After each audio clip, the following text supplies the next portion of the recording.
नमस्कार, बहुत स्वागत है आप सभी दर्शकों का। आप देख रहे हैं आज की खबर, आपके साथ मैं हूं अपर्णा शुक्ला। चलिए अपने इस खास बुलेटिन देवभूमि की शुरुआत करते हैं इस बड़ी खबर के साथ, जहां नैनीताल में ग्रामीण क्षेत्रों में उद्यमिता और स्वरोजगार को बढ़ावा देने के उद्देश्य से विकास भवन भीमताल में मुख्यमंत्री उद्यमशाला योजना के तहत MUY चौपाल का शुभारंभ किया गया है।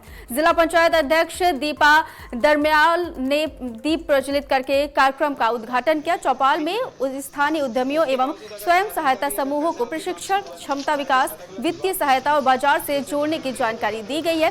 जागरूकता के लिए IEC वैन को भी हरी झंडी दिखा करके रवाना किया गया है। कार्यक्रम में करीब 65 लोगों ने भाग लिया है। विभिन्न योजनाओं के तहत तैयार स्थानीय उत्पादों के स्टॉल भी लगाए गए हैं। अधिकारियों ने बताया कि चौपाल के माध्यम से ग्रामीणों, युवाओं और महिलाओं को गांव-गांव उद्यम स्थापित करने के लिए प्रोत्साहित किया जा रहा है। जो एनआरएलएम की स्कीम है वो महिला तक पहुंचे, और अगर उनको फाइनेंस की जरूरत है तो वो जो एनआरएलएम की स्कीम के तहत में first dose, second dose, third dose की जो लॉन्चिंग होती है वो आप लोग को मिले, ताकि आप लोग पैसे के कारण जो है अपने काम को स्टार्ट करने में पीछे ना हो। उसके बावजूद अगर एनआरएलएम का भी अगर पैसा आपके काम को पूरा नहीं कर पा रहा है तो अलग अलग विभाग की स्कीम जैसे मुख्यमंत्री। चलिए अगली खबर का रुख करते हैं। टिहरी में ग्राम्य विकास विभाग की ओर से मुख्यमंत्री उद्यमशाला योजना के तहत क्रीड़ा भवन टिहरी में चौपाल 2026 का आयोजन किया गया। कार्यक्रम में क्रेता विक्रेता सम्मेलन के जरिए स्वयं सहायता समूहों के उत्पादों को बड़े बाजार से जोड़ने पर जोर दिया गया। अतिथियों ने विभिन्न स्टॉलों का निरीक्षण करके स्थानीय उत्पादों की जानकारी ली है और इसके अलावा प्रतिभागियों ने मुख्यमंत्री पुष्कर सिंह धामी का संबोधन भी लाइव वर्चुअल माध्यम से सुना है। मुख्य विकास अधिकारी वरुणा अग्रवाल ने बताया है कि वर्ष 2022 में शुरू हुई योजना के तहत जिले में अब तक स्वयं सहायता समूहों को करीब 2.5 करोड़ रुपए का लाभ मिल चुका है। कार्यक्रम में लखपति दीदियों, उद्यमियों, खरीदारों और विक्रेताओं से संवाद किया गया। उत्कृष्ट कार्य करने वाली स्वयं सहायता समूहों की महिलाओं को प्रशस्ति पत्र दे करके सम्मानित किया गया।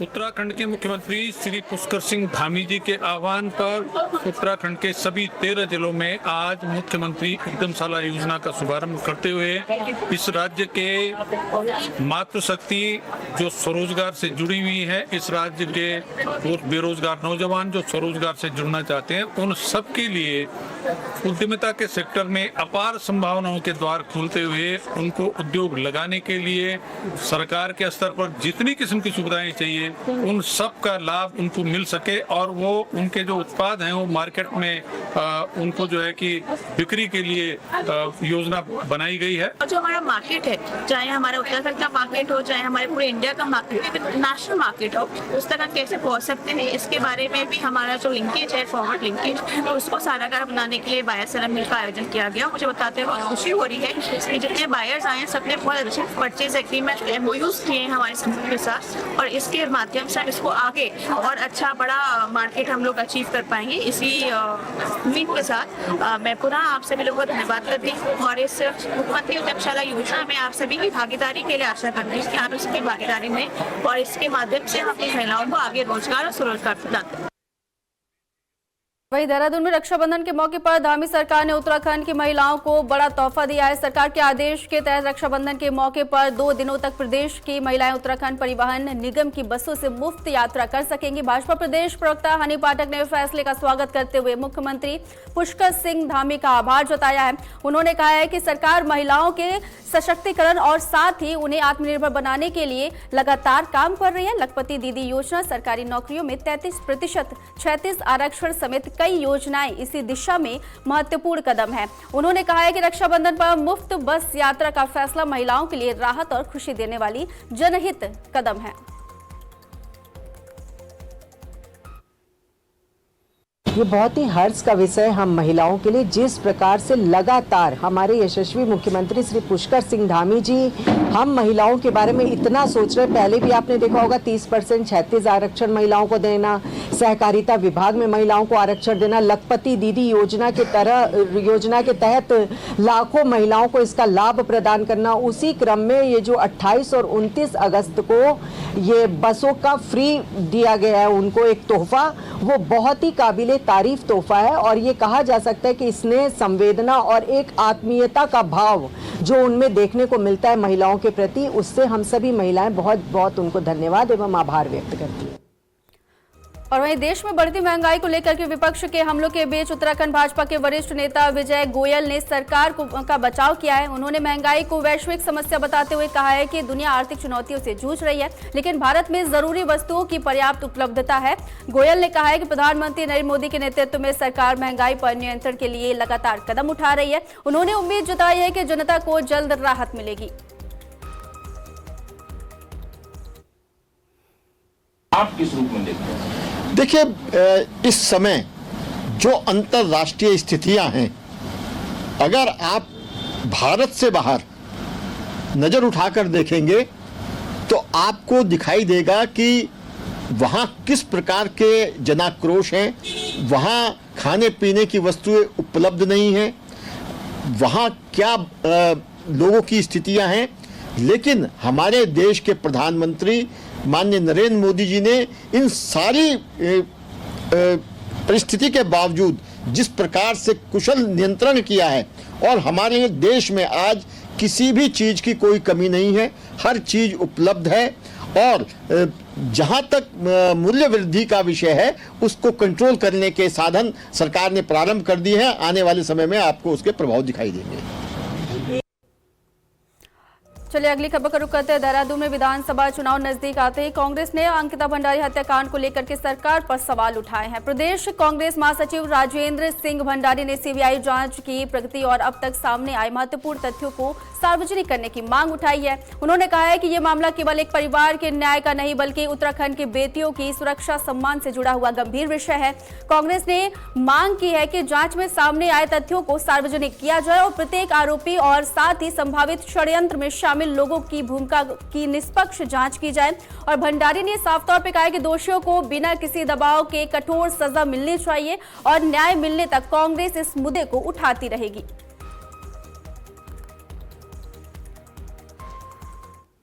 अंकिता भंडारी के मामले में सीबीआई की जांच ठंडे बस्ते में क्यों? हम धामी जी ये भी पूछना चाहते हैं, जो बीजेपी की तो तुम्हारे दो वीआईपी हैं, दुष्यंत कुमार और अजय कुमार, उनको सुरक्षित जाने का रास्ता क्यों दिया गया? क्यों एक का राजस्थान में प्रमोशन किया गया है और क्यों एक को कार्यकारिणी से हटा तो दिया, लेकिन उसको सुरक्षित क्यों जाने दिया? क्यों इनके खिलाफ कार्रवाई क्यों नहीं की और कब कार्रवाई होगी? हमारी स्पष्ट मांग है कि सीबीआई की जांच की मांग जो है जनता के सामने रखी जाए कि उसकी क्या प्रगति है। और हमारी मांग है कि जो दो वीआईपी जो अंकिता भंडारी हत्याकांड में शामिल थे, जो ये बलात्कारी थे, इनको जो है सजा कब होगी। और हमारा प्रदेश की जनता को और अंकिता के माता पिता को ये पूर्ण आश्वासन देते हैं कि हम इस मुद्दों को तब तक नहीं छोड़ेंगे जब तक अंकिता को पूर्ण न्याय नहीं मिलेगा। और कल को अगर हमारी सरकार आती है तो हम सभी लोगों को जेल के पीछे डालेंगे। और वहीं देहरादून में महंगाई को लेकर के कांग्रेस ने शनिवार को केंद्र सरकार के खिलाफ मोर्चा खोलते हुए प्रदर्शन किया। वरिष्ठ उपाध्यक्ष और एआईसीसी सदस्य सूर्यकांत धस्माना के नेतृत्व में कांग्रेस कार्यकर्ताओं ने ईसी रोड स्थित पेट्रोल पंप पर बढ़ती महंगाई, चीनी की कीमतों में इजाफे और पेट्रोल में मिलावट के मुद्दे को लेकर के विरोध प्रदर्शन किया है। धस्माना ने केंद्र सरकार की नीतियों पर सवाल उठाते हुए कहा है कि गलत नीतियों के कारण आम जनता पर महंगाई का बोझ बढ़ रहा है। उन्होंने आरोप लगाया है कि एथनॉल नीति के चलते चीनी के दाम में भी बढ़ोतरी हुई है और उनके मुताबिक पिछले 20 दिनों में चीनी की कीमत करीब 20 रुपए प्रति किलो तक बढ़कर के 65 रुपए प्रति किलो तक पहुंच गए, जबकि पहले ये 44 से 45 रुपए प्रति किलो मिल रही थी।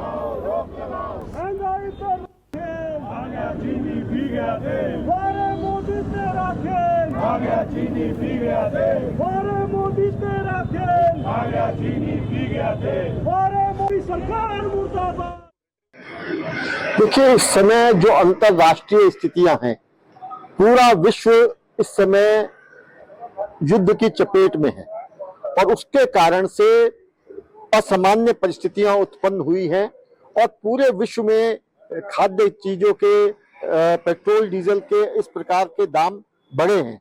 और उससे लगातार अगर आप विश्व भर में देखें तो खाने पीने की चीजों की गंभीर कमी हो गई है और उसके कारण से अनेकों स्थान पर उसके रेट बढ़े हैं। लेकिन हमारी सरकार ने देश में किसी भी चीज की कमी नहीं होने दी, हर चीज यहाँ उपलब्ध है। और मूल्य वृद्धि पर भी नियंत्रण किया है। जहां तक कुछ जो चीजें हैं जैसे चीनी या अन्य विषय जो सामने आए हैं उसमें भी अभी सरकार ने उपाय किए हैं और उसके असर आपको आने वाले समय में दिखाई देंगे। चीजों के दाम नियंत्रित। और वहीं देहरादून में अग्निवीर योजना को लेकर के उत्तराखंड क्रांति दल ने सरकार से ठोस और स्पष्ट नीति बनाने की मांग की है। यूकेडी सैनिक प्रकोष्ठ ने कहा है कि उत्तराखंड सैन्य बहुल प्रदेश है और कई पीढ़ियों से सेना में सेवा दे करके देश की रक्षा की है। ऐसे में 4 साल की सेवा पूरी करने वाले अग्निवीरों के भविष्य के लिए सरकार को ठोस कदम उठाने की जरूरत है। और वहीं दल ने अग्निवीरों को पुलिस, अर्धसैनिक बलों और सरकारी नौकरियों में प्राथमिकता देने के साथ ही स्वरोजगार और तकनीकी प्रशिक्षण की व्यवस्था करने की मांग की है। साथ ही पूर्व सैनिकों के आरक्षण को प्रभावी ढंग से लागू करने पर जोर दिया है। यूकेडी ने कहा है कि युवाओं का भविष्य केवल आश्वासनों के भरोसे नहीं छोड़ा जा सकता। जैसे मैंने पहले भी कहा कि इसका फ्लो देखिए आप, एक इनटेक अग्निवीर आता है, रिक्रूटमेंट करता है, सर्विस करता है, उसके बाद उसको रिलीज कर देते हैं। अब जो ये रिलीज वाला पार्ट है इसके बारे में किसी ने बात ही नहीं करी। ये जो पूरा कॉन्सेप्ट आया उस समय सरकार ने रिलीज की बात ही नहीं करी कि वो जब 4 साल बाद बाहर आएगा तो कहां जाएगा। वो 4 साल उसने अपने लाइफ के उसने देश को दे दिए। 4 साल में जो उसका साथी था जो सेना में नहीं गया उसने 4 साल में ग्रेजुएशन कर ली, कुछ उसने अपना कोई टेक्निकल कोर्स कर लिया या उसने अपना कोई धंधा पानी चालू कर दिया। तो 4 साल वो कर रहा था, 4 साल ये क्या कर रहा था, ये देश की सेवा कर रहा था। अब जब ये 4 साल बाद बाहर आएगा तो आप समझिए ये बिल्कुल अंधकार में आ गया। अब इसको कुछ नहीं पता मैंने क्या करना है आगे। तो इस हालत में छोड़ेंगे हम 30,000 लोगों को सड़कों पे। आप सोचिए सिचुएशन क्या होगी, कितनी खतरनाक सिचुएशन है ये। सरकार ने इसके बारे में कुछ सोचा ही। चलिए अगली खबर का रुख करते हैं। देहरादून में एसआईआर प्रक्रिया को लेकर के कांग्रेस के प्रतिनिधिमंडल ने अतिरिक्त मुख्य निर्वाचन अधिकारी डॉक्टर विजय कुमार जोगदंडे ने से मुलाकात की है। प्रतिनिधिमंडल ने एसआईआर प्रक्रिया में कथित अनियमितताओं को लेकर के अपनी प्रतिक्रिया और साथ आपत्तियां के अलावा चिंताएं निर्वाचन अधिकारी के सामने रखी हुई है और कांग्रेस ने प्रक्रिया में पारदर्शिता और निष्पक्षता सुनिश्चित करने की मांग उठाई है।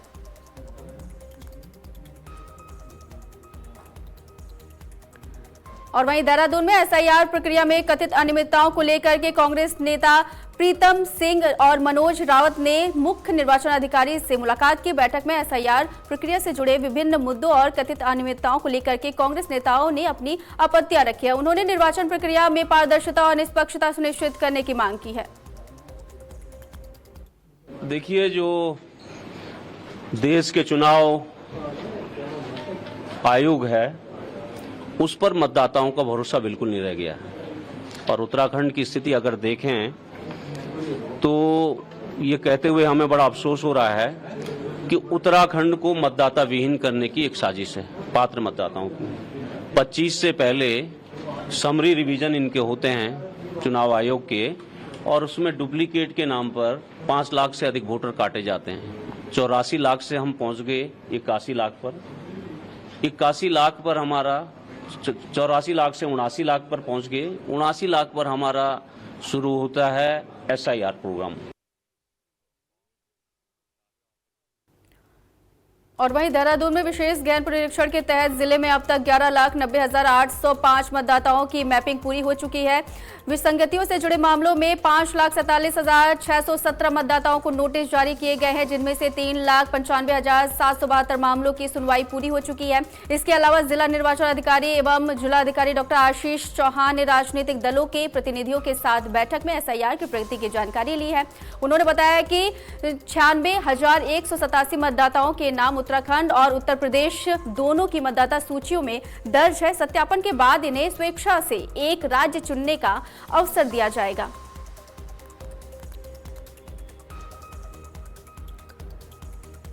चलिए अगली खबर का रुख करते हैं। देहरादून में भारत और नेपाल के बीच सीमा प्रबंधन और सुरक्षा सहयोग को मजबूत करने के लिए 14वीं भारत नेपाल संयुक्त कार्य समूह की 2 दिवसीय बैठक देहरादून में आयोजित हुई है। बैठक में सीमा पार अपराध पर प्रभावी नियंत्रण, सीमा सुरक्षा व्यवस्थाओं को मजबूत करने और साथ ही सीमा से जुड़े बुनियादी ढांचों को बेहतर प्रबंधन पर चर्चा की गई है। दोनों पक्षों ने इंटीग्रेटेड चेक पोस्ट, सड़क और रेलवे नेटवर्क को बेहतर बनाने, अतिक्रमण हटाने और सीमा स्तंभों के रख रखाव जैसे मुद्दों पर भी विचार विमर्श किया है। साथ ही संस्थागत समन्वय और अधिकारियों की क्षमता बढ़ाने पर सहमति बनी है। भारतीय प्रतिनिधिमंडलों का नेतृत्व गृह मंत्रालय के संयुक्त सचिव पोसुमी बसु और नेपाली प्रतिनिधिमंडल का नेतृत्व गृह मंत्रालय के संयुक्त सचिव आनंद काफले ने किया। अगली बैठक नेपाल में आयोजित करने पर भी सहमति बनी है। और वहीं अल्मोड़ा में महिला सशक्तिकरण एवं बाल विकास मंत्री रेखा आर्या ने युवाओं और महिलाओं को स्वरोजगार एवं उद्यमिता से जोड़ने पर जोर दिया है। MUY चौपाल कार्यक्रम में उन्होंने कहा है कि युवाओं को जॉब सीकर नहीं बल्कि जॉब क्रिएटर बनने की दिशा में आगे बढ़ना चाहिए। उन्होंने बताया कि योजना के जरिए तकनीकी संसाधन, वित्तीय सहायता और बाजार से जुड़ी सुविधाएं गांव-गांव तक पहुंचाई जाएगी। मंत्री ने स्थानीय उत्पादों, हस्तशिल्प और महिला स्वयं सहायता समूहों को बढ़ावा दे करके मातृशक्ति को आर्थिक रूप से सशक्त बनाने की बात कही है। उन्होंने कहा है कि पहाड़ से पलायन रोकने के लिए स्थानीय स्तर पर रोजगार और उद्यमिता के अवसर बढ़ाना जरूरी है। इस दौरान मुख्यमंत्री उद्यमशाला योजना के प्रहार वाहन को हरी झंडी दिखा करके रवाना किया गया है और इसके अलावा अधिकारियों को पात्र लोगों तक योजनाओं का लाभ पहुंचाने और प्रतिक्रियाएं सरल बनाने के निर्देश भी दिए हैं।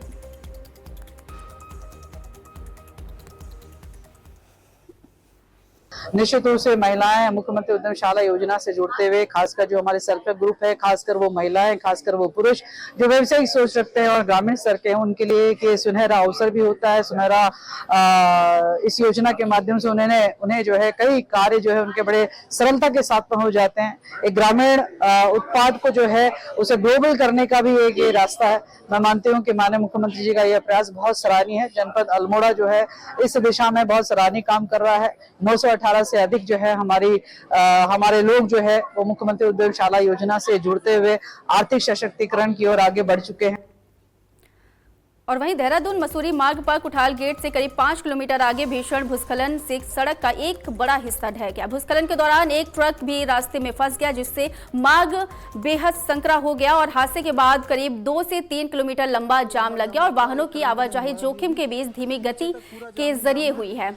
सूचना मिलते ही प्रशासन की टीम मौके पर पहुंची और यातायात सुचारू कराने के प्रयास शुरू कर दिए गए हैं। मसूरी जाने वाले यात्रियों को मुख्य मार्ग से बचने और हाथी पांव वैकल्पिक मार्ग का इस्तेमाल करने की सलाह दी गई है। गाड़ियां निकल रही हैं तो फिर यही अपना हाथी गांव होते हुए आए, इधर भी फुल जाते समय। चलिए अगली खबर का रुख करते हैं। टिहरी गढ़वाल के धनौल्टी विधानसभा क्षेत्र का सिलासोंड गांव आज भी बदहाल रास्ते और पुल की समस्या से जूझ रहा है। पिछली बरसात में हेवल नदी का तेज बहाव से गांव को मुख्य सड़क से जोड़ने वाला संपर्क जो था वो क्षतिग्रस्त हो गया था, जिसकी वजह से लोगों को दिक्कतें परेशानी हो रही थी। ग्रामीणों का कहना है कि पुल को अस्थायी रूप से आवाजाही के लायक तो बनाया गया, लेकिन रास्ते की हालत अभी भी बेहद खराब है। करीब 1 साल बीतने के बाद भी ग्रामीणों को नदी किनारे क्षतिग्रस्त और जोखिम भरे रास्ते से आवाजाही करनी पड़ रही है। सबसे ज्यादा परेशानी स्कूली बच्चों को हो रही है, जिन्हें रोज इसी रास्ते से होकर के स्कूल जाना पड़ता है।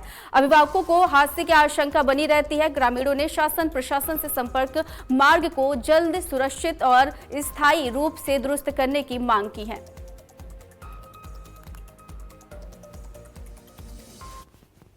चीज की है क्योंकि अभी पिछले साल आपदा में सारे रास्ते बह गए थे। लोगों के घर के आगे कहीं चौक टूट गए, कहीं कुश्ते टूट गए, सारा रास्ता बह गया था। तो अभी तक 1 साल पूरा हो चुका है, अभी तक किसी ने संज्ञान नहीं लिया कि हम रास्ता बना दें। सारे प्रतिनिधि आए, प्रधान भी आया, विधायक भी आया, सब चीज होता, लेकिन अब तक कोई रास्ता नहीं बना यहाँ पे। ये इसको मैटर को दिखाया जाएगा। यदि उसका प्रस्ताव आया है तो चेक करके हम लोग जो है स्वीकृति के लेवल पे भेजेंगे और ये भी स्तरीय निरीक्षण में देखा जाएगा कि वो रास्ता यदि ग्राम पंचायत के स्तर पर ही बन सकता है तो उनको निर्देशित किया जाएगा और यदि अन्य योजनाओं से कवर किया जा सकता है उस पर भी विचार किया जाएगा। और वहीं देहरादून में बारिश से क्षतिग्रस्त रिटेनिंग वॉल की अस्थायी मरम्मत के बाद देहरादून मसूरी रोड को छोटे वाहनों के लिए फिर से खोल दिया गया है। सड़क बहाल होने से मसूरी आने जाने वाले यात्रियों को राहत मिली है। हालांकि रिटेनिंग वॉल को स्थायी मरम्मत का काम अभी किया जाना बाकी है, इसलिए वाहन चालकों से सावधानी बरतने की अपील की गई है।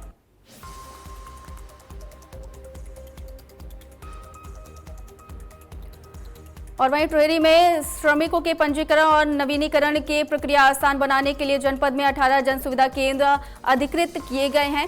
श्रम प्रवर्तन अधिकारी आयशा खान ने बताया है कि पात्र श्रम इन केंद्रों के जरिए अपना पंजीकरण और नवीनीकरण करा सकते हैं। मनरेगा में 90 दिनों के कार्य का प्रमाण पत्र प्रस्तुत करने पर संबंधित विकास खंड के बीडीओ के माध्यम से प्रक्रिया पूरी की जाएगी। श्रमिकों को जागरूक करने और के लिए विकास खंड और न्याय पंचायत स्तर पर शिविर भी लगाए जा रहे हैं। चंबा विकास खंड में पंजीकरण और नवीनीकरण का अभियान 27 अगस्त तक विभिन्न स्थानों पर चलेगा। श्रमिक मोबाइल ऐप के जरिए स्वयं भी पंजीकरण या नवीनीकरण कर सकते हैं। श्रम विभाग ने पात्र श्रमिकों से समय पर प्रक्रिया पूरी कराने की अपील की है।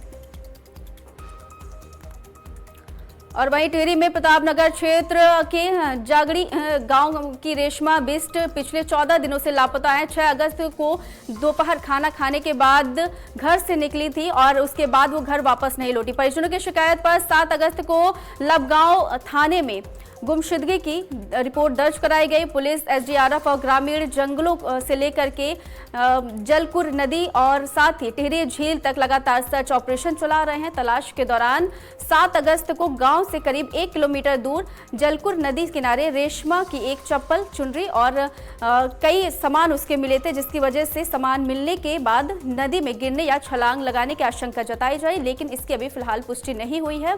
फिलहाल अभी भी महिला का कोई अता पता नहीं है और अब तक कोई सुराग नहीं मिल पाया है।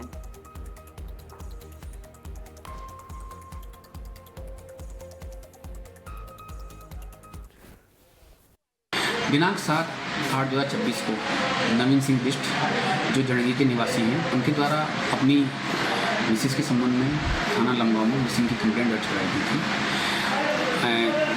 उक्त महिला के बरामदगी हेतु लोकल पुलिस द्वारा जंगलों में लगातार कॉम्बिंग की जा रही है। इसके अतिरिक्त झील में हमारी एसडीआरएफ टीम द्वारा लगातार सर्चिंग अभियान चलाया जा रहा है और इसके अतिरिक्त हमारे पुलिस टीम द्वारा आसमान से भी ड्रोन की मदद से सर्चिंग अभियान लगातार चलाया जा रहा है। वर्तमान में अभी तक महिला के संबंध में कोई उपयोगी जानकारी प्राप्त नहीं हुई है और जानकारी प्राप्त होने पर नियमानुसार कार्रवाई की जाएगी। फिलहाल इस बुलेटिन में सिर्फ इतना ही। आगे भी खबरों का सिलसिला जारी रहेगा। देखते रहिए आज की खबर। नमस्कार।